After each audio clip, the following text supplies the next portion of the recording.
Alors, me revoilà assez vite. Salut la bande et merci de nous retrouver après cette petite pause sur la chaîne. Ouais, je sais, 10 mois d'absence quand même.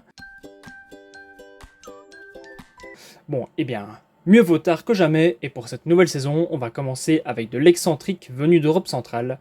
Aujourd'hui, on jette un coup d'œil au M06 d'Acta Non Verba.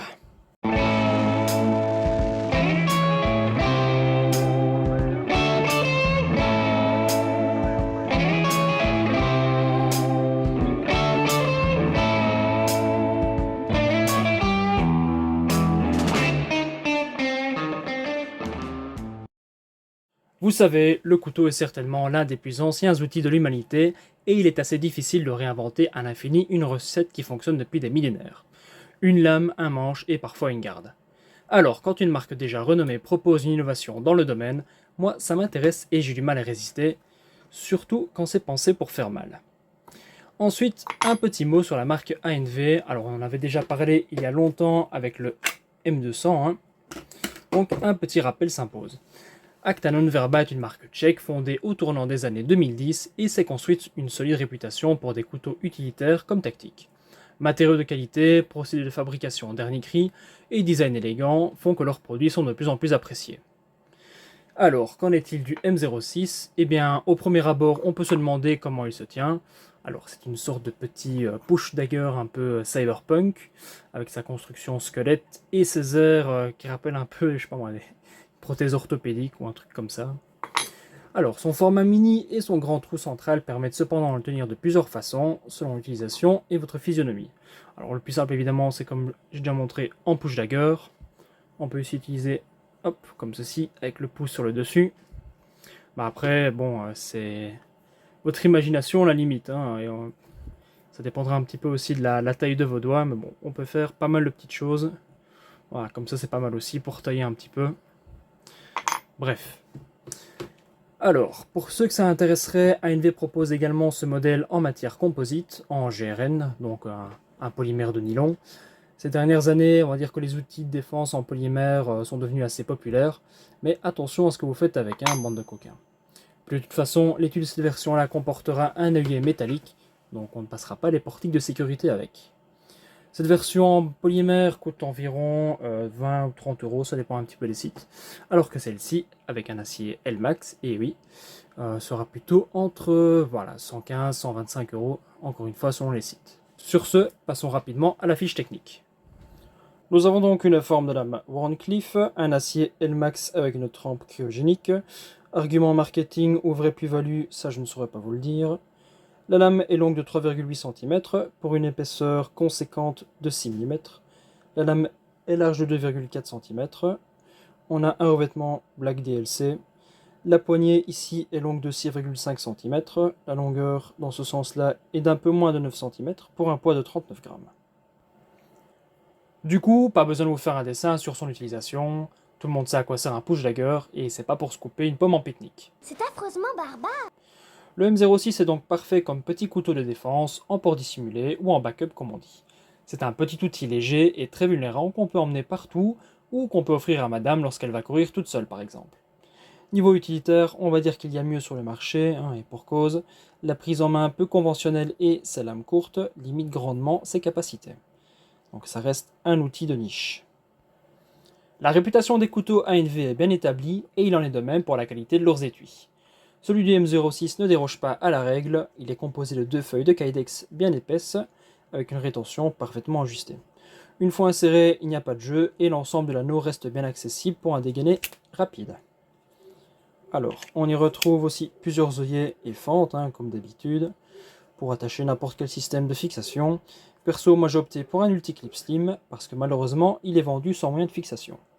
Monté ainsi, il me permet de le clipser à une poche, dans le pantalon, une bottine ou même un sac. Encore une fois, la seule limite, c'est votre imagination. Ça se clipse vraiment partout, c'est assez pratique.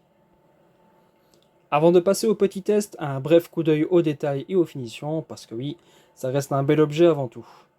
Alors la pointe, pour commencer, elle est quand même particulièrement épaisse et résistante, de même que le fil, qui, même s'il est bien tranchant, comporte un angle assez large. Donc pas parfait pour la découpe fine, plutôt pensé pour percer tout ce qu'il rencontrerait. Je pense que c'était mon premier couteau en Elmax, donc c'est pas l'acier le plus facile à reprendre, hein, pour ceux qui ne connaîtraient pas. Il faut un peu de patience, mais ça peut quand même se faire sur des pierres en céramique habituelles. En dehors de ça, je n'ai pas eu de soucis particuliers. Le tranchant en sortie de boîte n'était pas trop mal, mais pas non plus ce que j'appellerais rasoir. Ensuite, les petits marquages qui vont bien, hein, comme d'habitude, assez discret. Le logo de la marque, que je trouve assez stylé perso. Alors pour la partie du manche, on va dire, donc tout est bien arrondi, bien ajusté. Il n'y a pas vraiment d'ajustement, mais bon. On voit que c'est chanfreiné, on a des cannelures un peu partout pour le grip. Et ça fonctionne bien. On a un petit peu au-dessus de la lame aussi. Donc une superbe finition.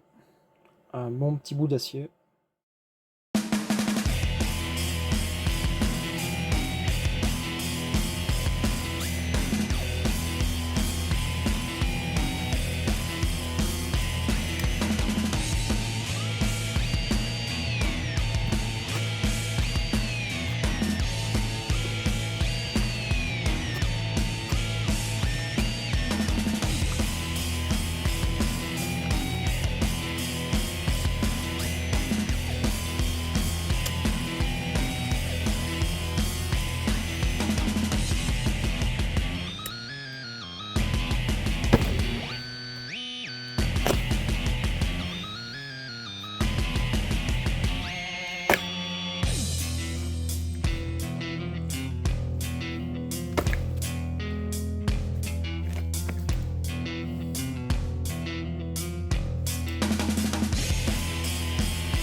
Alors, après plusieurs mois de port régulier et d'utilisation marginale, dirons-nous, qu'est-ce que j'en pense?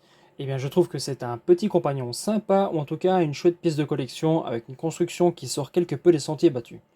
Bien sûr, ça reste un outil à vocation tactique, donc ce n'est pas quelque chose qui parlera à tout le monde, et à juste titre. Certes, on pourrait dire qu'il fait un peu gadget avec son look futuriste et son acier premium, mais après tout, pourquoi pas?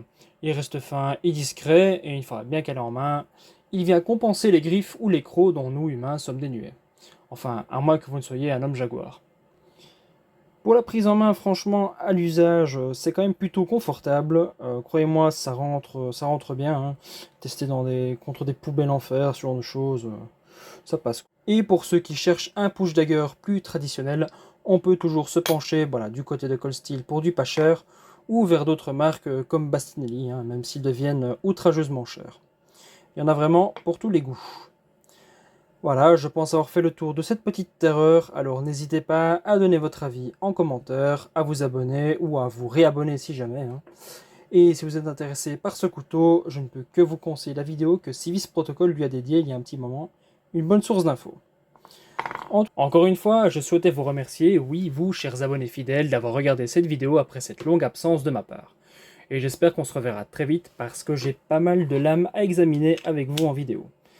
Alors en attendant la prochaine, n'oubliez pas de sortir, de vous renforcer et devenez plus difficile à tuer. Ciao les gars.